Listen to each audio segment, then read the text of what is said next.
moving it, so you graduate college, you're an All-American. I mean, how did mixed martial arts even come up on the map for you?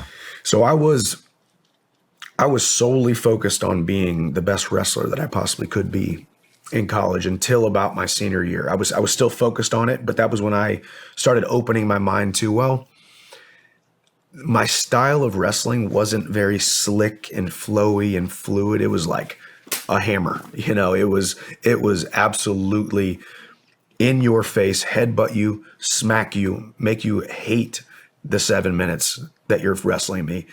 And as I mentioned earlier with Ben Askren and Tyron Woodley, both of those guys who were like my big brothers had started mixed martial arts, and they said, hey man, I think you'd be a hell of a fighter. I think you love bleeding. You love headbutting. You love car crashes on the wrestling mat. I think people will throw punches at you and you will not shy away from them. You will keep a pace on people. You are strong. You're athletic.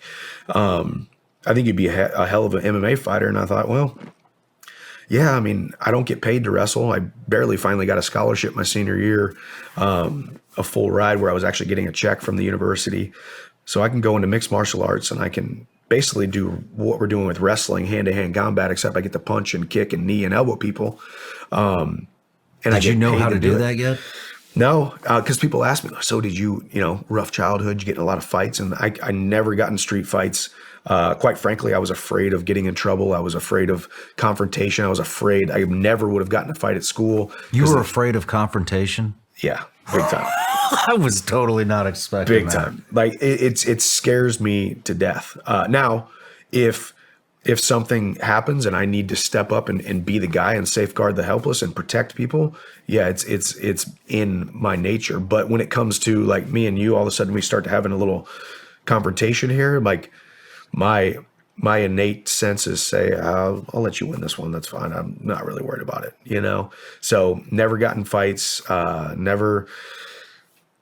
There was times where stuff would boil over in wrestling matches, and I was known as a guy who was a hard charger guy, but I never wanted to be looked at like that guy who was just a punk, right? I always wanted to be probably too much a good little boy, right? I wanted to be a good little boy, and so it was definitely against my nature, the actual fight aspect of it. But inside the confines of competition, I will rip your head off and I will spit down your neck. That's the mentality that I have. When it comes to actually in the confines of competition. Now, I get my hand raised, you get your hand raised, the fight's over, and someone wants to pick a fight at a bar, wants to pick a fight at a restaurant. It's like, dude, no, I'm out. I'm not trying to get in trouble. So that's kind of how it happened. And Ben and Tyron thought it was going to be, I was going to be pretty good at it. And I stayed very focused until March 8th or whatever it was, my senior year. When NCAA's ended, and there was still there's an interview out there. I still got my headgear on, still got my ankle bands on, still got my singlet pulled up of me talking about I just took 5th, beat Matt Moley from Bloomberg or something, I believe, and took 5th at the NCAA's, and started talking about my mixed martial arts career, how it was Saturday, and on Monday I was going to start hitting mitts and rolling around and doing jiu-jitsu.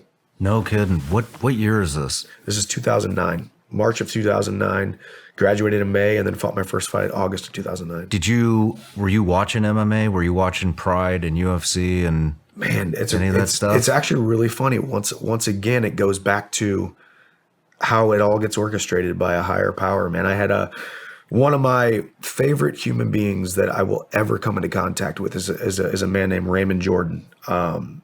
And you want to talk about a guy who's been through some stuff. You want to talk about a guy who has suffered loss. You want to talk about a guy who, if what I had was very, very average or below average, he was down at the very bottom and was barely given anything. He was from New Bern, North Carolina, came in with me at the same year. We roomed next door to each other at the dorms. The next year, my parents bought a condo in Columbia, Missouri. We became roommates, and he didn't have a car, didn't have anything, had no money, had nothing. He would walk almost a mile to the Blockbuster down the road. would go there and he would rent VHSs and DVDs of Pride and UFC. And so that was my first introduction to mixed martial arts. And I wasn't really keen on it. You know, I wasn't a big fan of it. But he'd be like, hey man, watch this Fedor fighting Nogueira, and watch this Pride fight. You know, you can throw kicks and knees and elbows. And he loved the sport. I was like, Raymond, yeah, dude, that's cool, man. But I don't know. I'm more of a wrestling guy, you know?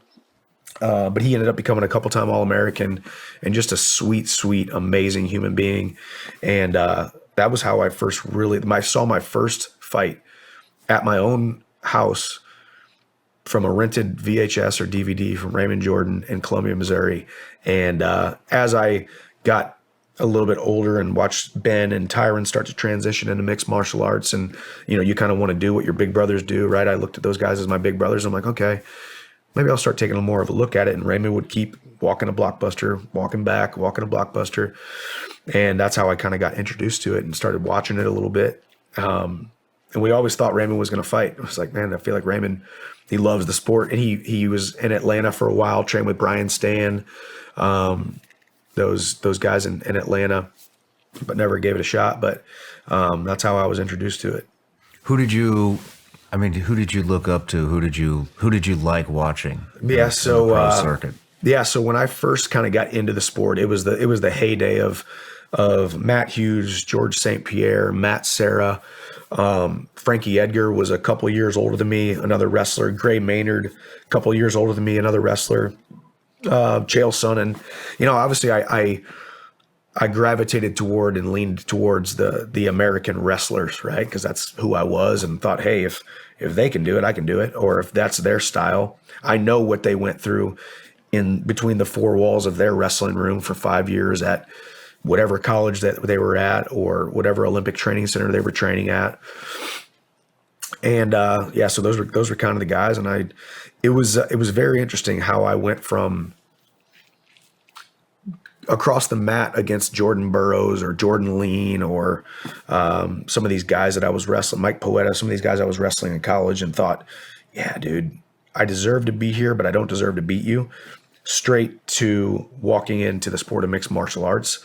And then just 2 years later, standing across the cage from Eddie Alvarez, who's the number 3 guy in the world, and knowing without a shadow of a doubt that I was going to beat that man. So there was just this transition. And almost sometimes too, we have to ask ourselves, if a bad thing happens, but a good thing comes from it, was it really a bad thing? So I look at the shortcomings I had and the lack of belief I had in the sport of wrestling, it transitioning into massive self-belief in mixed martial arts, being right where I was supposed to be with the self-confidence and self-image and self-concept that I had because of my shortcomings, because I was tired of falling short. So it was just it was such a cool transition to be able to almost rebirth myself, you know, because we can get caught in the rut of this one lane that we're in. And it's hard to see growth until a shift happens. And when I shifted over to mixed martial arts, I was able to give myself permission to be a successful mixed martial artist because I wasn't as successful of a wrestler as I should have been. I mean, you're a phenomenal wrestler, obviously. You get into the ring where now you can hit, kick, headbutt, whatever. I mean, what is that had to be? Now you can be on your back, fight from your back. I mean, there's a lot of differences. Yeah. And so, I mean, did you struggle with that at the beginning, or did that come naturally? I think it came pretty natural. You know, I make no qualms about sitting here and acting like I have overcome so many things, man. I picked it up, and I can watch. I was watching Tyron Woodley hit mitts, and then I was able to go do it and be able to mimic him and his style and the way that he moved. I was able to pick things up very quickly. Athleticism was not a problem. Strength was not a problem. Cardio was not a problem. A lot of that has to do with the wrestling that I had just done for the last 10 years prior to that. But the sport of mixed martial arts is very intricate in a lot of ways, but it does get boiled down very, very easily to punches and wrestling, right? You know, I was going to throw hard punches. I was going to throw a lot of punches. I was going to be able to throw. I think my first fight, I went out there, took the guy down, and threw about 250 punches on top of the guy in the first round, and ended up getting a TKO. One of those deals where I was like, I'm just going to beat on this drum until the referee comes and pulls me off of him.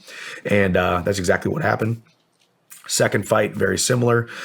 The crazy thing about my mixed martial arts beginning of my career was in the first couple of years, I ended up fighting for the world title within 2 years of starting the sport.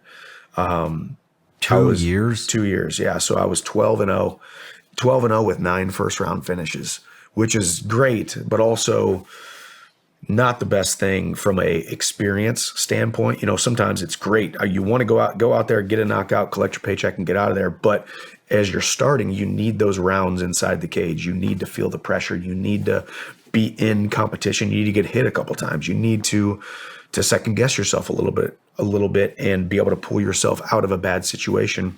I didn't have a lot of that until I had my first decision, I think my 9th or 10th fight in the Bellator tournament.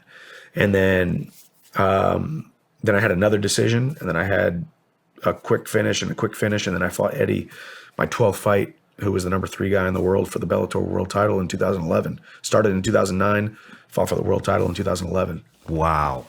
Wow. Wow. We came out hot. We got shot out of a cannon.